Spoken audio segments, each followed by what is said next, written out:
A los que dijeron todos, sí, sí. ¿Está bien? Sí, sí, está bien. 149. ¿Ya? Entonces tengan cuidado, ¿ya? 149. La presión es 160 del oxígeno y cuando aumenta el vapor de agua, hace que esta presión, debido a que todo gas genera una presión, y se incorpora este vapor de agua y hace que el oxígeno disminuya, ¿no? Hasta 149.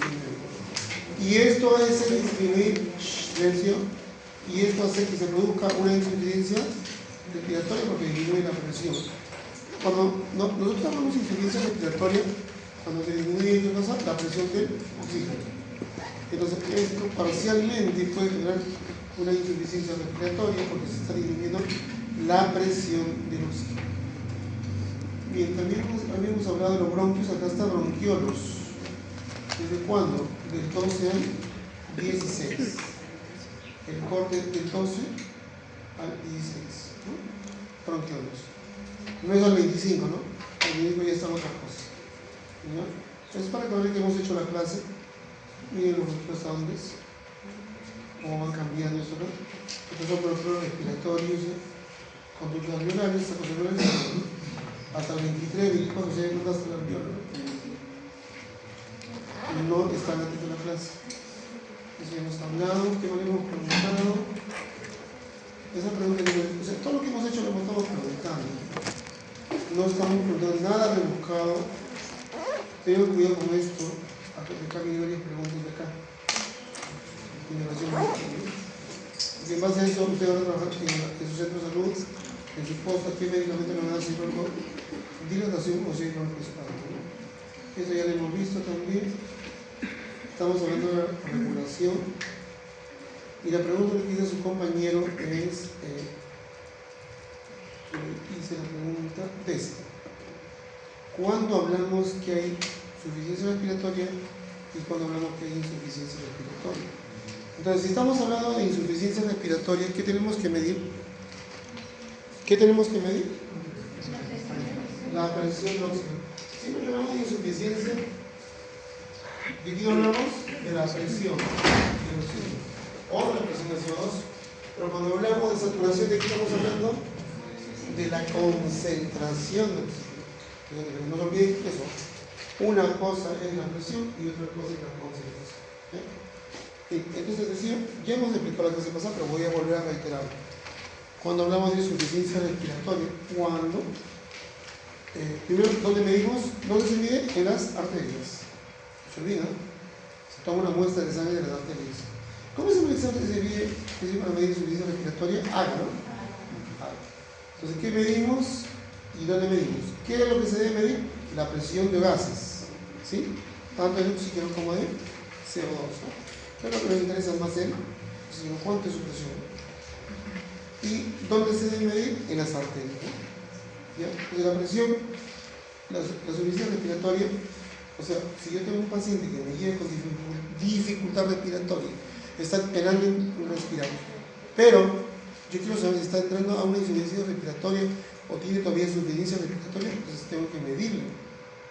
Está con distrés respiratorio, tengo que ver si realmente ya tiene problemas de insuficiencia respiratoria. Es decir, cuando hablamos de insuficiencia respiratoria, cuando el oxígeno que está ingresando a la sangre tiene la fuerza suficiente para intercambiarse con los glóbulos rojos. ¿Tiene fuerza para pasar? ¿Tiene fuerza suficiente para atravesar la pared de los glóbulos rojos o no? ¿Es suficiente o no? ¿Qué estamos hablando? Para que ingrese la hemoglobina y fuera transportado pues hacia toda la sangre, ¿no? Y dejarlo ahí, a los tejidos. Entonces, eso nos interesa ver, ¿hay o no hay insuficiencia respiratoria? Entonces medimos, ¿dónde? En la sangre arterial, no en la sangre venosa, sangre arterial, ¿no? ¿Dónde medimos? En la arterial, ¿no? ¿Qué medimos? La presión de los gases. ¿Qué gases? Oxígeno, CO2. Medimos acá, ahí está, se debe medir la presión del oxígeno y la presión del CO2 en sangre arterial. ¿Sí? Entonces, ¿cuándo decimos que hay insuficiencia respiratoria? Acá está la respuesta, cuando la presión del oxígeno es mayor o igual que 60.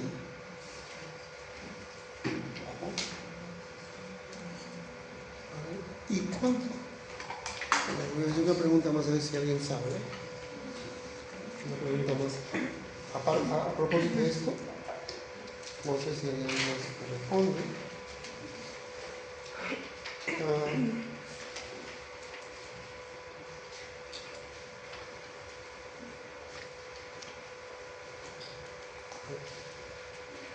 ¿Cuánto es la presión del oxígeno a nivel alveolar? ¿Quién me puede decir? La presión, rapidísimo. La presión del oxígeno a nivel alveolar.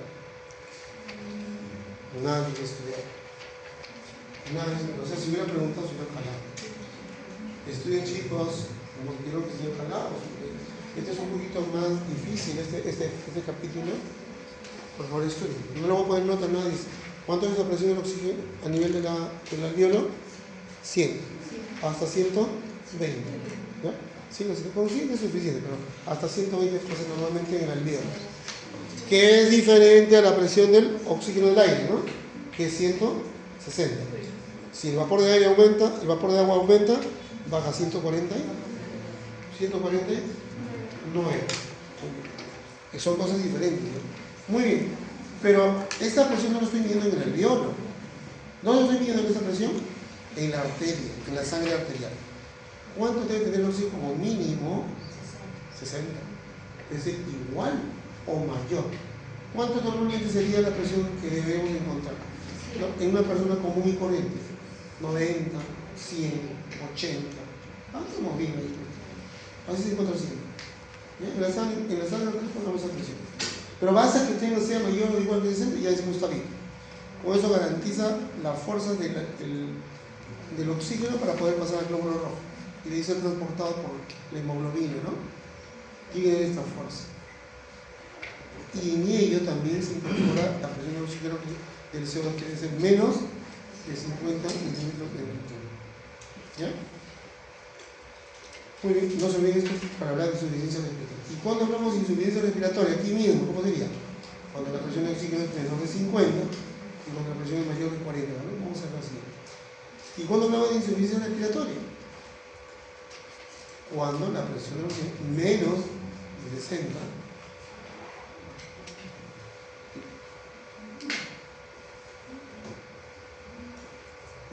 Cuando la presión del oxígeno es menos de 60 y la presión de CO2 mayor de 50 milímetros. Está fácil recordar 60 y 50, ¿no? Es fácil.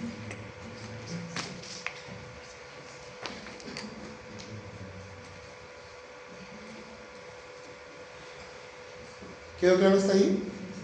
De esto ya lo hemos hablado en la clase pasada, lo estaba repitiendo.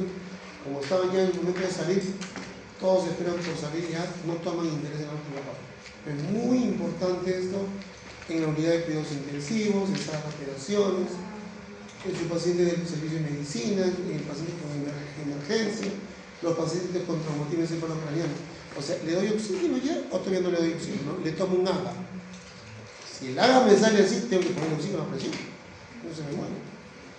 Y si quiero ver si le falta oxígeno, una cosa es que le falta oxígeno y otra cosa es que su presión esté, que haya suficiente cantidad de oxígeno pero con baja presión, ¿no? También es otra cosa. Si quiero ver cómo está la concentración de oxígeno que tengo que hacer, le mido la saturación nada más. La hemoglobina está saturada entre 95 y 100. Estamos bien. Es otra cosa diferente. ¿Ya? Entonces, ¿qué diferencia entre la presión y la saturación? A ver. En que la presión es la fuerza que tiene el oxígeno para poder pasar desde la sangre al glóbulo rojo, es decir, hacia la hemoglobina, para que sea transportado y dejado indiferente. Y necesita para pasar esto por ósmosis, ¿no? Desde el espacio extracelular al intracelular, mínimo necesita una fuerza que sea mayor o igual que 60. Si no, no puede pasar. No va a poder pasar. Definitivamente no va a poder pasar. ¿Ya? Mire que como desde el bronquio de 100 a 120 que está la presión ha ido bajando, ¿no? Esa presión que hemos hablado del bronquio, también lo he dicho, vamos a revisar un poquito y ustedes ven las presiones. Ahí está. Ahí están las presiones, no sé si se ve. ¿Se ve o no? ¿Se ve o no? No se ve muy bien. Vamos a ver. Eso es diferente.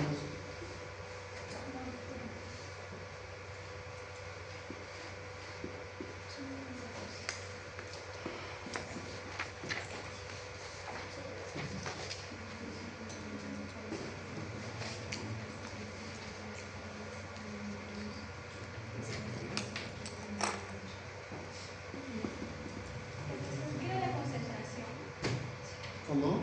Usted mencionó presión y saturación. Dijo que era presión. Ahí te explico. Un ratito, por favor. No sé por qué vamos a copiar esto.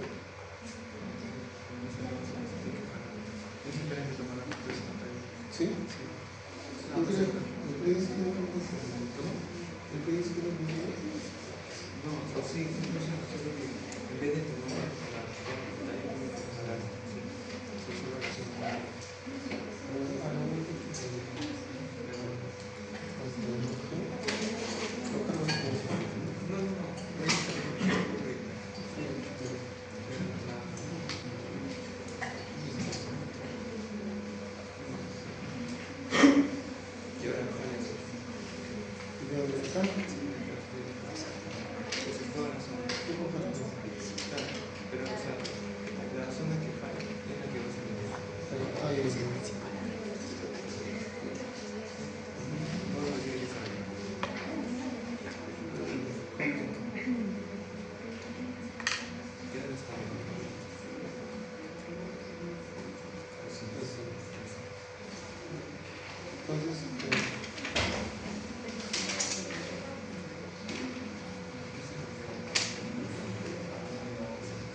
chicos, una evaluación.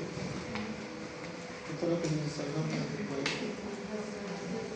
Ya, ahí está todo lo que hicimos.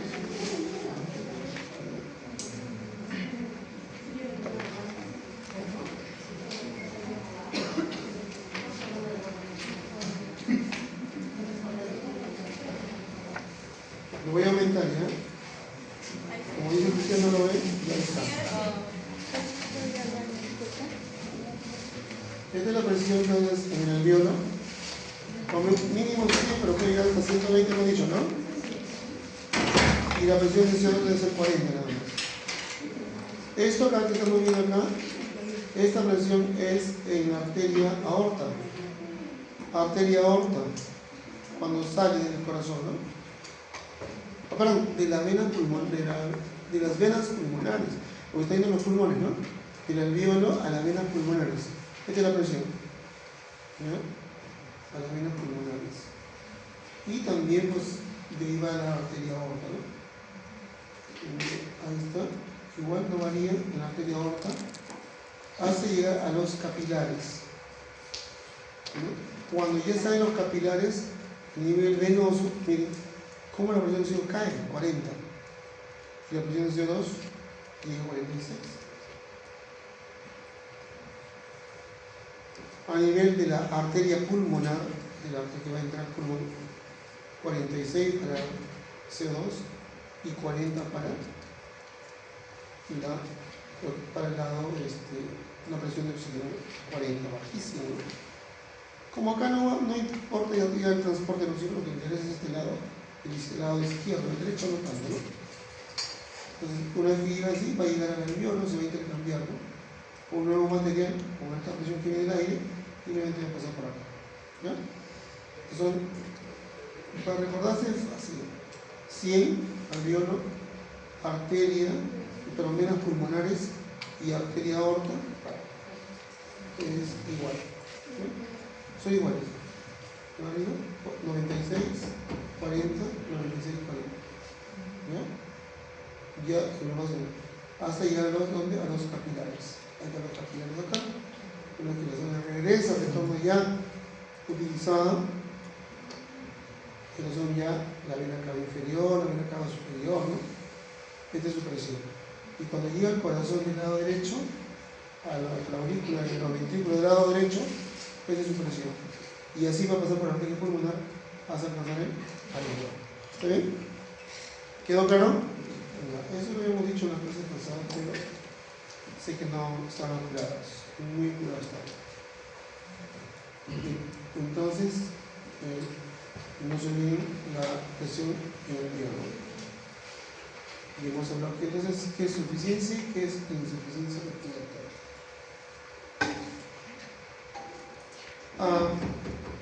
En todo proceso respiratorio hay tres procesos importantes: la ventilación, la difusión y la perfusión. Grábense bien eso.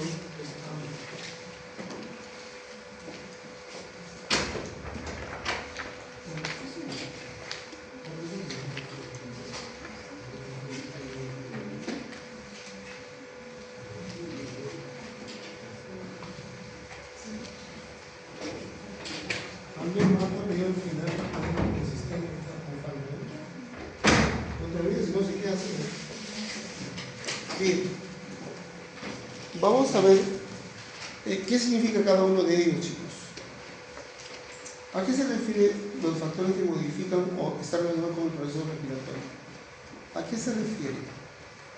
Se refiere a un conjunto de condiciones que debe tener el aparato respiratorio para que el proceso de respiración o hematosis sea el adecuado, para que desde afuera el oxígeno pueda llegar adecuadamente hasta las células, ¿no? A eso se refiere el sistema respiratorio o los sectores. Entonces, este proceso, para que sea adecuable, para que se vea en forma ordenada y garantice que el oxígeno llegue bien a los tejidos, tenemos tres partes, tres etapas. La primera etapa es ventilación. La ventilación se refiere o está relacionado con o bien la caja torácica, o en todo caso el propio pulmón, ¿ya? Quien se va a encargar del proceso ventilatorio es la caja torácica y el pulmón. El pulmón en forma general, no su estructura pequeña que es el alveolo, no, en forma general.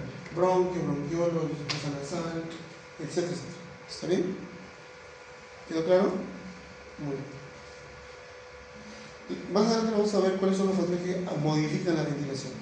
Luego tenemos en la difusión, una vez que el aire llega al alveolo, desde el alveolo, miren, el espacio que hay entre el alveolo y un capilar sanguíneo, estamos hablando de una vena pulmonar, donde va a pasar el oxígeno hacia la arteria, ¿no? Hacia las venas pulmonares, y luego llegar al corazón ya con oxígeno puro. Es este pedacito de tejido, ese espacio, que está relacionado con la difusión. ¿Y quién está considerando este espacio? Vamos a ver bien, ¿eh? Primero, el alveolo, es decir, su membrana alveolar. Como es un tejido epitelial, tiene acá una parte que lo nutre, ¿cómo se llama? La membrana basal, ¿no? La membrana basal. Luego tenemos acá de la membrana basal, también acá tenemos el epitelio. Como este es un vaso sanguíneo, un capilar, este se llama endotelio, ¿no? Y los endotelios son epitelios planos, no estratificados, no caracterizados. También entonces tiene su membrana basal. Entonces, el proceso de que el oxígeno pase desde el alveolo, atravesando todas las capas, hasta ingresar este cuadradito, ¿qué es este cuadradito? Es el glóbulo rojo, está encuadrado. Para que pase, miren, esta capa, tiene que pasar esta capa más, pasar a la sangre y después pasar otra capa más para ingresar ¿a dónde? Al interior del glóbulo rojo y fijarse en la hemoglobina. Especialmente, ¿dónde se va a fijar la hemoglobina? En la porción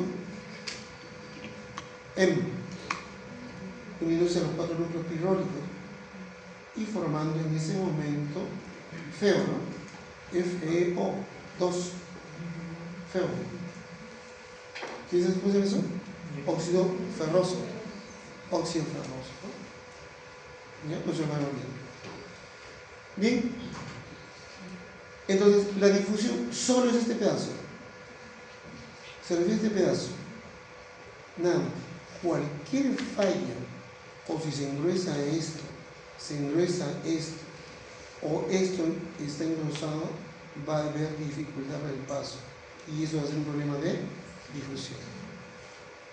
Y la perfusión se refiere ya a los capilares y vasos sanguíneos, incluyendo el corazón. Por lo que acá tengo el corazón, vamos a suponerlo, y el corazón tiene resistencia, no me quiere recibir la sangre que está mandando el pulmón, se regresará. Ya sería un problema de perfusión. ¿Ya? O que tal vez acá esté roto, la sangre que viene por acá se escapa por acá, ya no va a hacer todos los órganos, por una sola estructura. Será un problema de perfusión. O que la arteria esté obstruida por un coágulo acá y no pase la sangre a todo el cuerpo con oxígeno, será un problema de perfusión. ¿Quedó claro entonces ahora sí? Para poder ampliar esto, ¿sí? ¿Qué cosa es ventilación entonces? Aquí vemos ventilación o campo ventilatorio. El conjunto de órganos constituido por la caja torácica. Cuando hablamos de caja torácica, ¿a qué me refiero? A las costillas, a los músculos de respiración y el propio pulmón, incluyendo sus pliegues. Eso es ventilación. También incluye ¿quién? Al sistema respiratorio, es decir, alto, ¿no? Nariz o fosa nasal, bronquio, bronquiolos, alveolo, laringe, ¿no?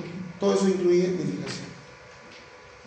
O sea, si tiene una fractura de la costilla, va a comprimir la caja, ya no es elástica, no se va a distender fácilmente, y al no distenderse no va a captar suficiente cantidad de oxígeno, por lo tanto el problema de ventilación y va a influir en el proceso de infusión y también en perfusión. No se olviden de estos tres factores, ¿no? Vamos a ver ahora qué factores modifican la ventilación. Vamos a ver los factores que modifican la ventilación.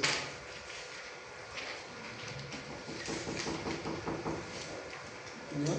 ¿Qué factores intervienen en la ventilación?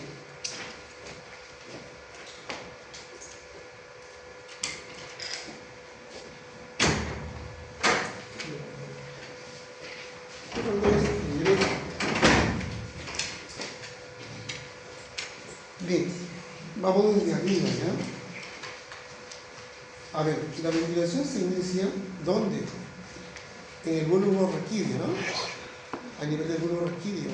Cuando la presión del CO2 está aumentada, o cuando la concentración, ¿por qué los dos?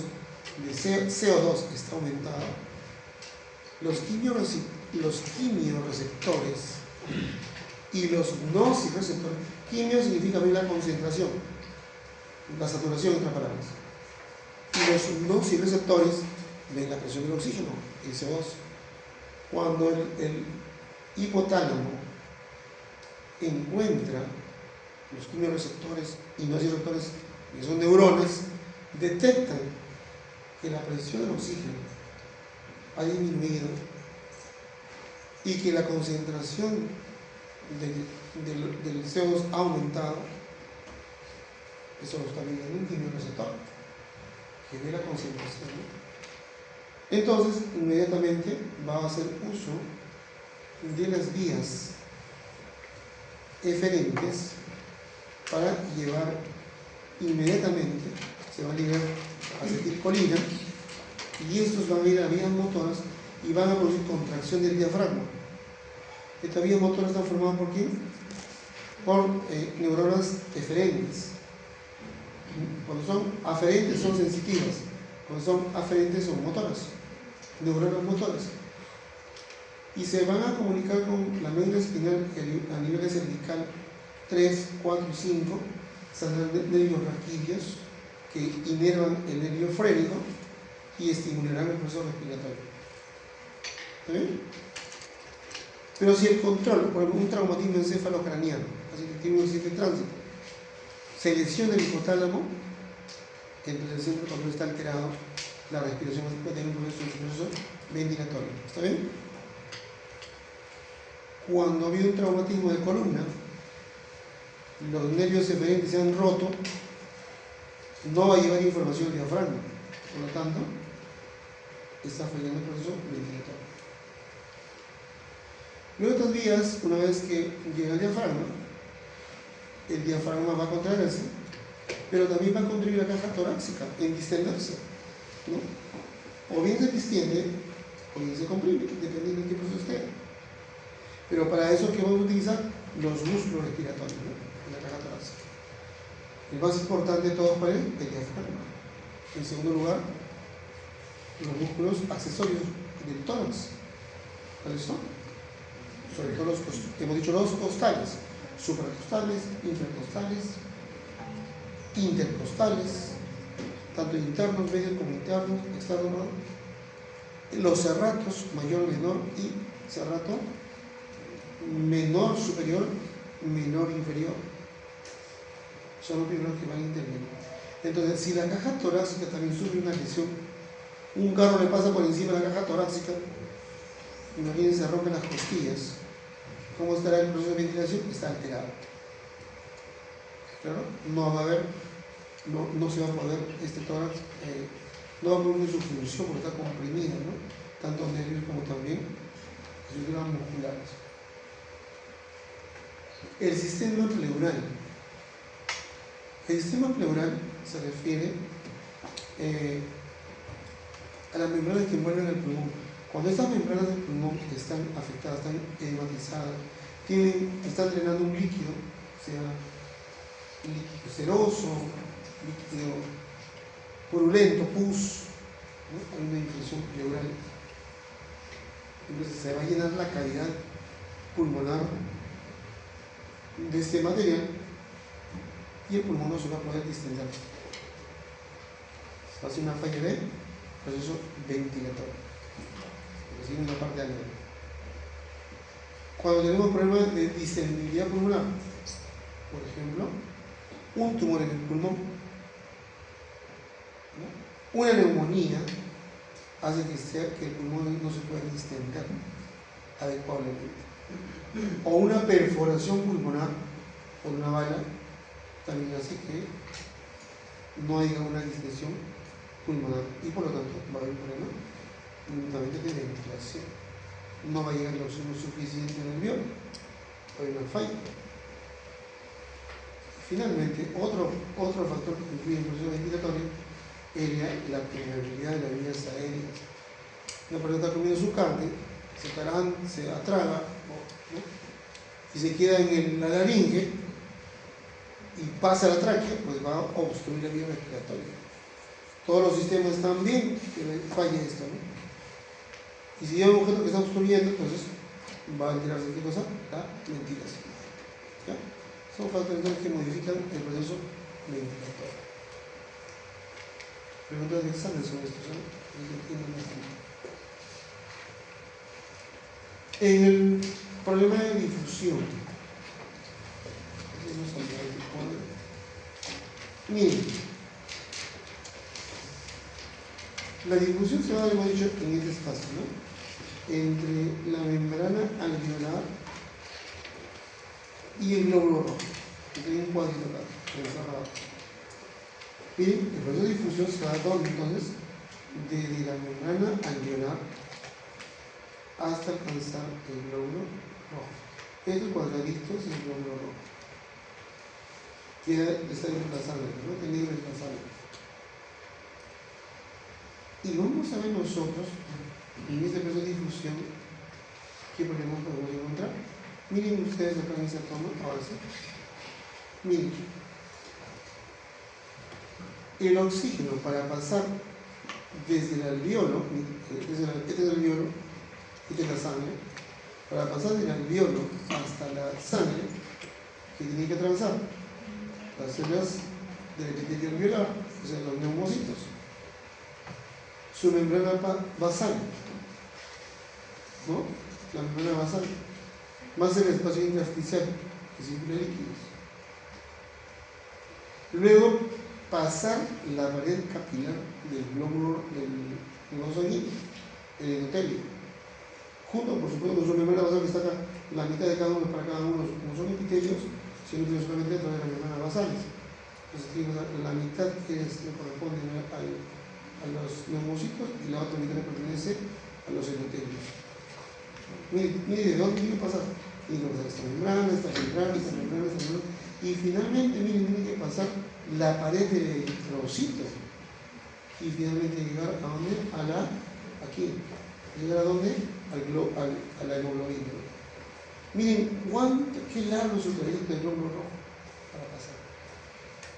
Entonces, una lesión alveolar, es decir, este paciente, vamos a suponer que tenga una neumonía, aquí se va a acumular cantidad de secreción, de moco, y ese moco va a ser una capa más que va a dificultar el paso del oxígeno. Que si es una neumonía purulenta, está con pus, todo este espacio, aparte de las células abiertas acá va a haber otro cuadrado más como esto, pero lleno de pus, que el oxígeno no va a poder pasar, va a tener dificultad para pasar.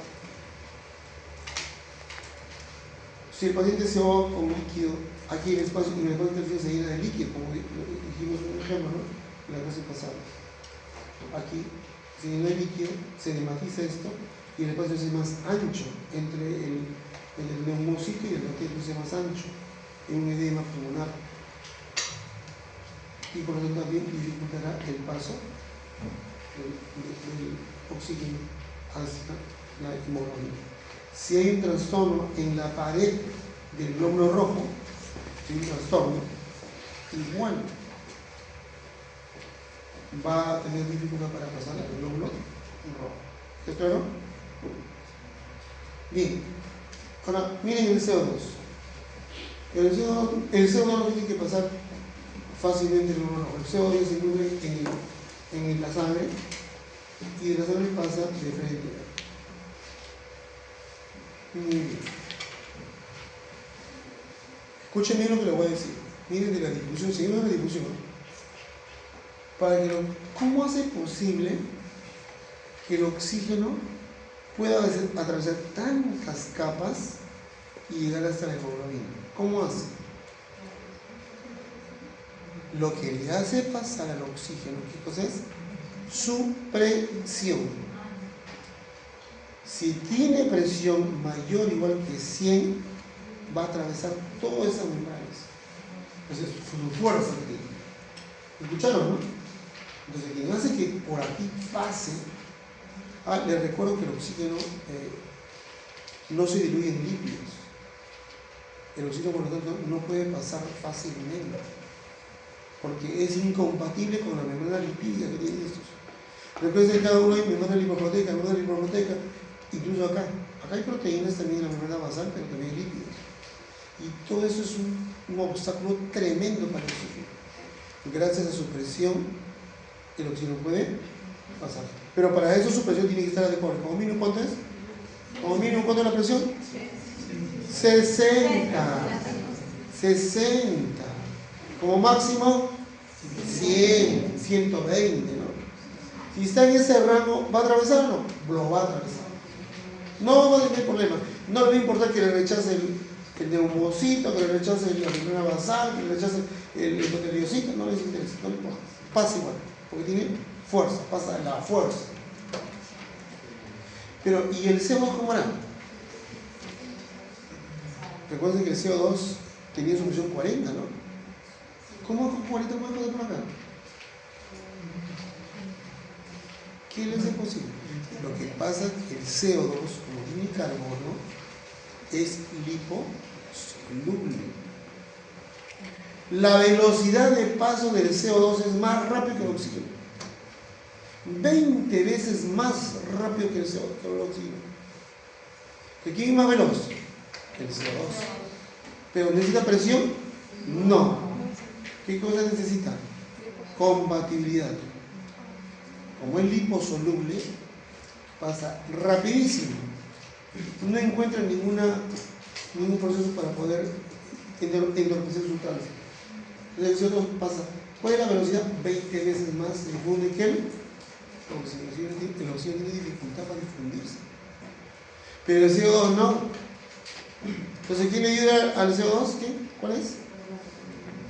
Su solubilidad. Es más soluble en el medio lipoproteínico. ¿Ya? En cambio el CO2 no tiene amigos. ¿Qué hace? ¿Qué carga siempre entonces? Su fuerza. ¿Ya? Su fuerza. Entonces, si le preguntan en el examen cuántas capas atraviesa el oxígeno para pasar desde el alveolo hasta la hemoglobina, se miran cuántas capas está pasando. Grábense bien. Esa es la difusión. Es una fórmula que no. Acá está, lo que decía aquí. La densidad de difusión es menor que CO2. Sí, se difunde solamente 1.17 más. En cambio, el CO2 ¿cuánto es? Hasta, mira, más de 20, 24 veces más. En conclusión, la difusión del CO2 es 20 más rápida que el oxígeno. ¿Ya? No se va a olvidar. La densidad cambia 24 veces más rápido. Como promedio, se dice que la difusión del CO2 es 20 veces más rápida que el oxígeno. ¿Ya? ¿Debido a qué es esto? Esto. Solubilidad. ¿Y el oxígeno por qué pasa rompiendo toda esta fuerza? ¿Debido a qué? Debido a su presión, a su fuerza, a la presión. Y finalmente acá, la perfusión. Estamos hablando, ya el oxígeno pasa a las venas pulmonares y van al corazón, ¿no? A la arteria, a la aurícula de la izquierda, al ventrículo izquierdo, y dice a la aorta, ¿no? Y también regresa con las venas cavas, van a donde la aurícula derecha, para el ventrículo derecho, viene la cava superior y inferior, ambos, viene la aurícula derecha, luego al ventrículo derecho y pasan a la vena, a la arteria pulmonar y de ahí a los alveolos, ¿no? Muy bien. Entonces, una lesión acá, en la vena pulmonar, va a tener problemas de perfusión porque el oxígeno no va a poder pasar. El pulmón lo procesa muy bien, pero no puede atravesar esta línea porque acá hay una ruptura, un coágulo, una estenosis, o sea, un estrechamiento, ¿no? O tal vez en la aurícula del lado izquierdo está, no puede regresarse la sangre acá, no puede salir la sangre por la aorta, tiene dificultad, porque este músculo está insuficiente. No tiene fuerza para bombear. ¿Cuánto es la fuerza del corazón? Ya lo vamos a ver más adelante. Que lo habíamos dicho antes, ¿no? Cuando usted mide su presión arterial, ¿cuánto le sale? De 90 a 120, ¿no? De 90 a 120. Esa es la fuerza que tiene ese ventilador. Cuando esa fuerza está disminuida, se podrá disminuir. ¿Qué dice?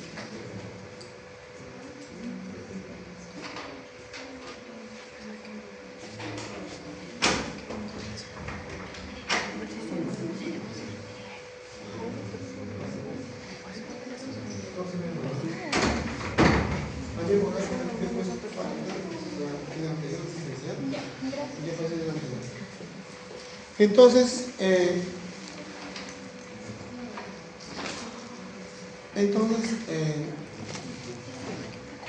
cualquier problema cardíaco, o vascular, va a interferir en el proceso de perfusión. Cuando este corazón no puede bombear la sangre a través de la aorta, la sangre queda retenida acá. Y si queda retenida acá y este está enviando sangre por acá, va a regresarse porque este corazón no ha eliminado todo. Va a haber una regurgitación, se va a regresar. Va a haber un problema de perfusión. Entonces, perfusión, ¿qué cosa es? El paso de la sangre desde el alveolo. ¿Hacia dónde? ¿Hacia dónde? Hacia el torrente vascular o cardiovascular. Sea cuando llega o cuando sale. ¿Ya?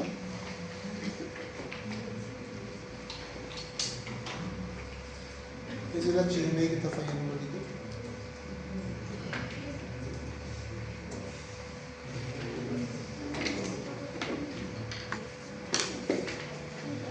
Muy bien, entonces ya sabemos qué problemas hay. Bien, ¿cuáles son estas variables que pueden tener? Una función del ventrículo derecho anormal, retorno venoso en las aurículas derecha e izquierda, cuando no están yendo, no lo reciben adecuadamente, resistencia de las arteriolas a los capilares, cuando las paredes están rotas, no hay integridad en la capilar, cuando afecta la circulación linfática, pues obstrucción, o cuando existe alguna anormalidad que uno se ha cerrado el shunt arterio ventricular, ¿no? Aurículo ventricular. Miren, vamos a ver que es un shunt auriculoventricular. Normalmente acá el corazón debe tener un tabique que lo corta, ¿no? Vamos a ver acá.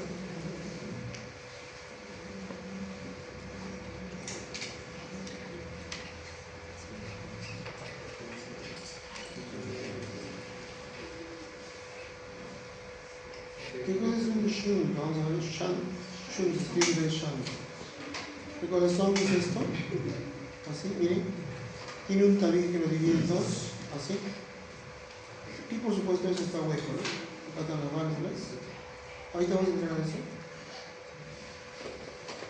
En la etapa embrionaria, miren, observen que el tabique divide al corazón, ¿no?, herméticamente para que no se mezcle la sangre del lado derecho con el izquierdo. No se mezcle esta sangre que está acá.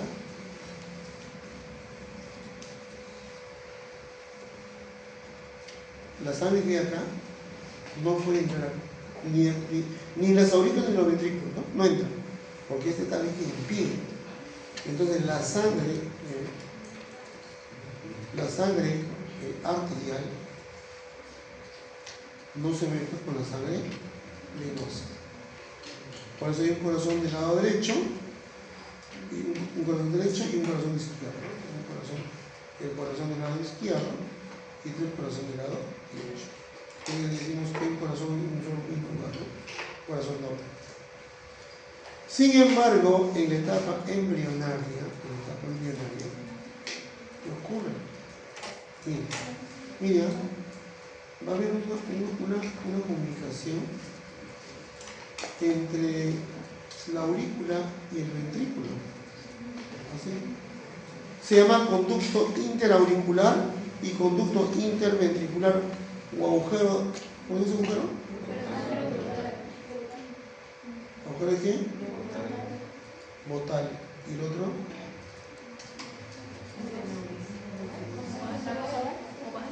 Oval. Como es un nombre, tiene un nombre anatómico, un nombre de una persona, lo han quitado. Se llama conducto, nada más ahora, conducto interventricular y conducto interauricular. Ya no botal, ni nada se tocan ni los nombres. Los epónimos ya no quieren que funcione mucho. Más bien, para que nos ayuden a, si decimos conducto, escuchen, ¿eh? Botal, ¿entienden dónde está el agujero botal? ¿Agujero botal o no? No van a entender. Pero si le dicen que usted tiene agujero interauricular, razonen. Debe estar entre las dos, es mejor, ¿no? En cambio, el botal no te da un anuncio anatómico ni te enseña nada. Más bien te confunde. Entonces ya se eliminó por eso, y mejor decirlo como tal. Entonces, este conducto que está acá, que está abierto en la etapa embrionaria, la sangre fluye de la aurícula del lado izquierdo hacia el derecho. Normalmente, ¿eh? Normalmente fluye hacia ahí, ¿no? Igual, la sangre del ventrículo del lado izquierdo fluye hacia el lado derecho. Es más, chicos, miren, cuando la aorta sale por acá, así, la aorta sale así, y por este lado, pues sale de este lado, de acá, y por el este lado sale la arteria pulmonar, por este lado,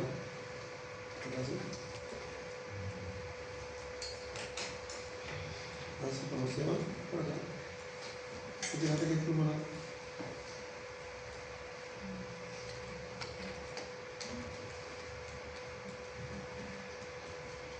Miren, ambas arterias, vamos a ver,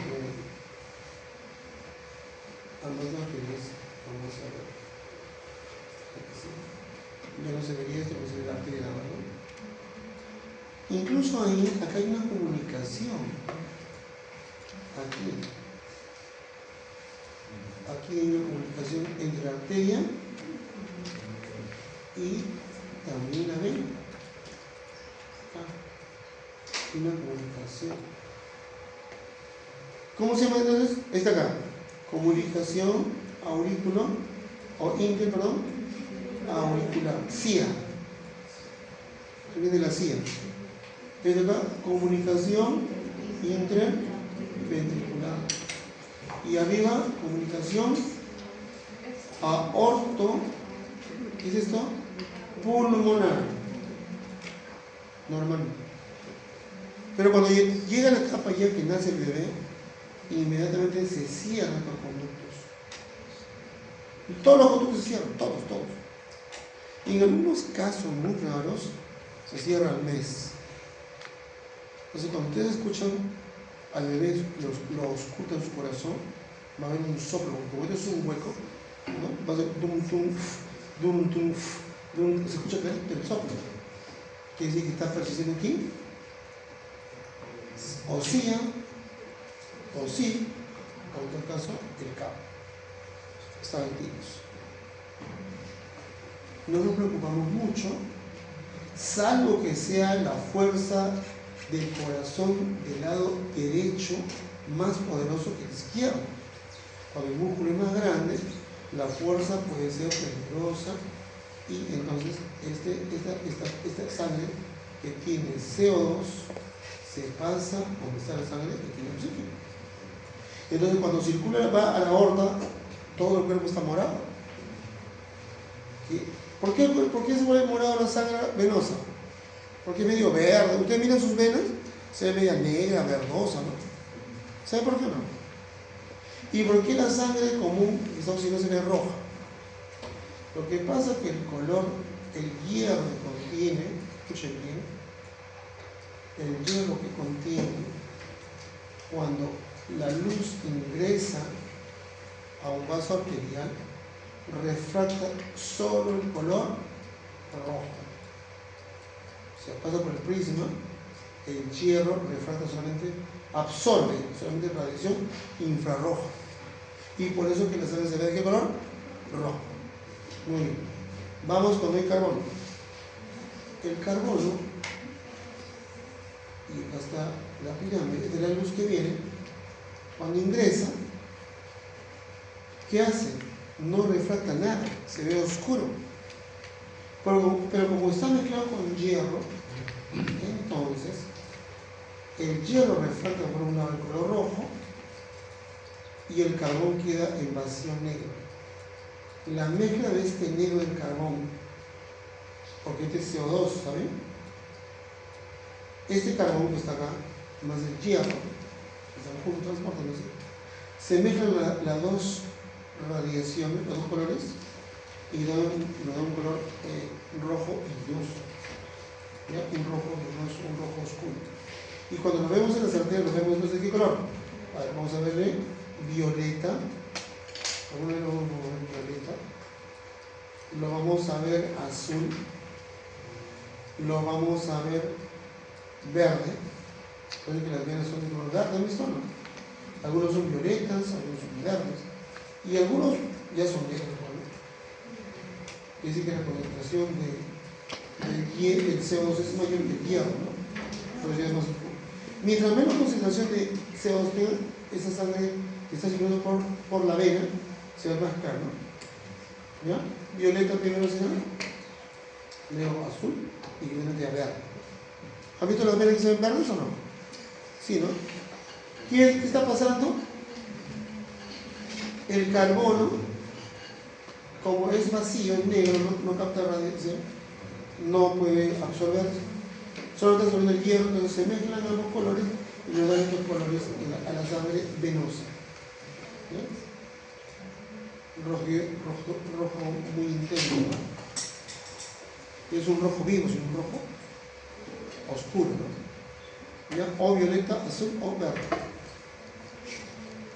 Muy bien, entonces, si este niño tiene un predominio que el ventrículo del lado izquierdo, derecho más grueso que el izquierdo, entonces la fuerza de este ventrículo, y si sigue este hueco acá, entonces la sangre va a pasar al oxígeno.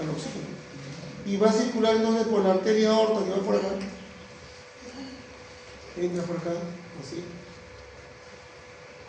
Y la sangre irá mezclada de este color, violeta, azul y rojo. Y eso cuando circula por todo el cuerpo del niño, ¿cómo se va a ver? Si se acumula en lugares lejanos, vamos a ver los labios morados, las uñas moradas, los pies morados, los labios morados, la punta de la nariz morada. ¿Cómo se usa? Acrocianosis. La acrocianosis. Acrocianosis.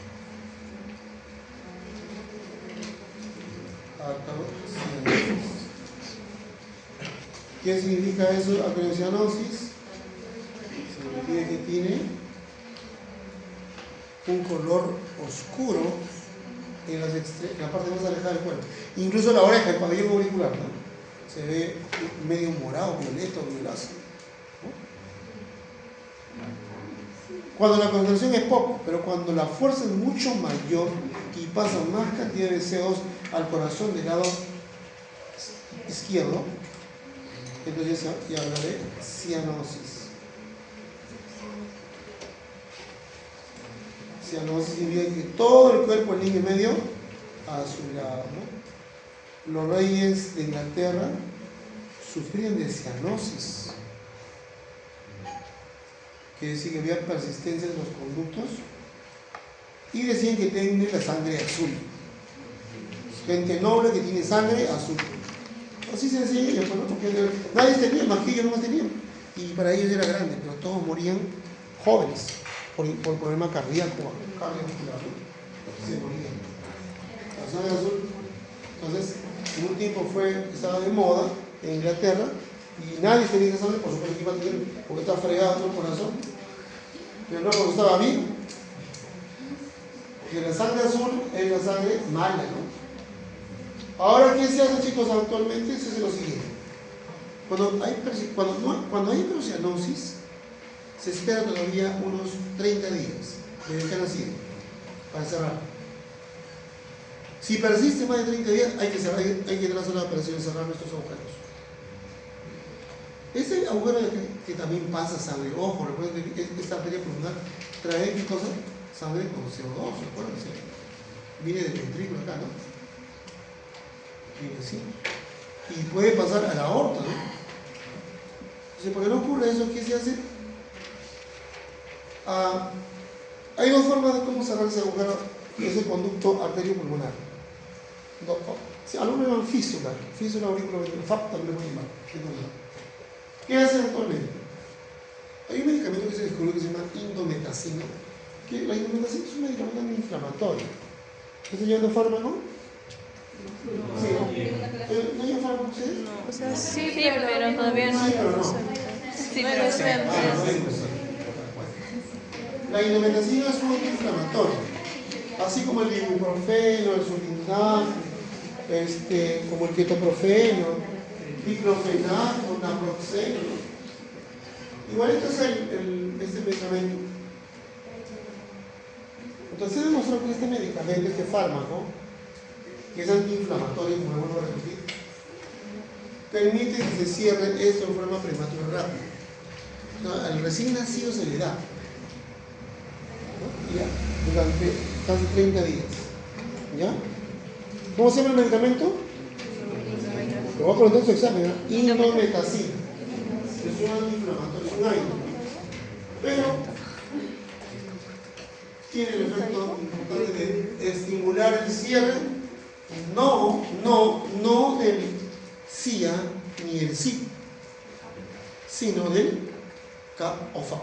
Fístula puede ser nada, ¿ya? Fístula arteriovenosa se llama, ¿no? Porque en realidad es una fístula. ¿Ya? Y si no cierra con la indometacina en un mes, ¿qué se hace? Bien sencillo es la cirugía. Se abre la cavidad torácica del niño, se agarra una agujita por acá, miren. Vamos a ver cómo lo hacen acá. Bien, se introduce una aguja por acá.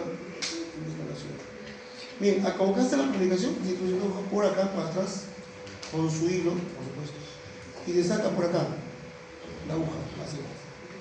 Se saca la aguja por acá y acá se le hace un nudo y se acabó la cirugía. Rapidísimo. O sea, nada difícil. Sí, se acaba, no, porque ese hilo es reabsorbible. El hilo se llama catwood, es catwood crónico, para que resista más de 20 días. O puede ser también vicryl, que es mucho más resistente y dura hasta 60 días el hueso. Y luego, como es una proteína que es hecha de la tripa del gato o de la tripa del el ovino se reabsorbe. Y entonces ya no encuentra nada. Pasa con todo y se acabó. Ya no hay nada. ¿Quedó claro? En cambio, para las cirugías de casi hay que cortar el corazón, ¿no? Hay que hacerlo así abierto, ¿no? Tanto para el SIDA como para el SIP, ¿no? Hay que cerrar. Igual se cose. Una aguja por acá, otra aguja por acá, y a cerrar. Acá está su hilo, coserlo. Y igual acá. Se cierra.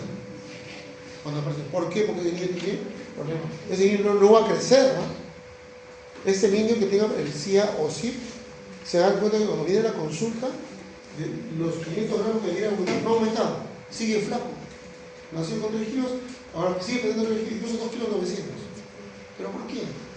Porque ¿cuál es la función del corazón? Envía sangre a toda la circulación de todos los nutrientes. Pero si está fallando, ¿lo irá a nutrir la célula? No. No hay crecimiento, no hay desarrollo. Entonces el niño será chiquito, está ahí abajo, bajito. Un niño de 7 años llega con una talla bajísima. Y mal. Todo eso tiene 7 años. Es un niño de 4 años. Y cuando le escucha su corazón, hay un soplo de eso.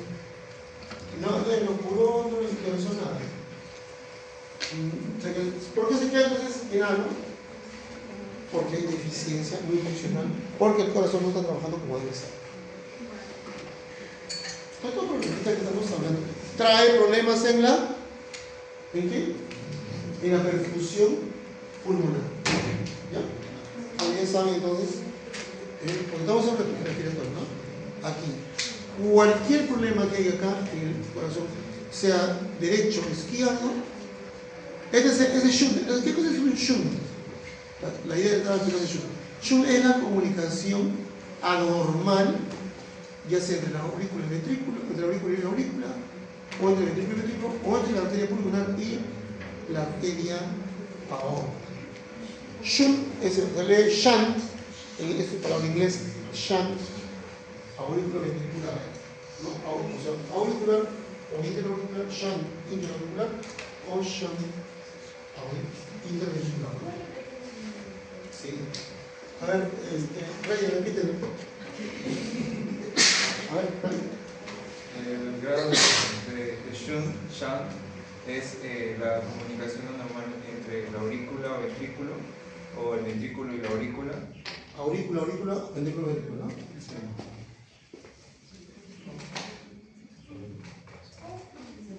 ¿Se fue la luz? ¿No hay identificación?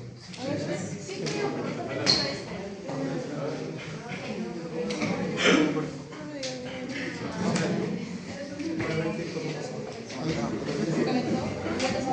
Sobrecalentó.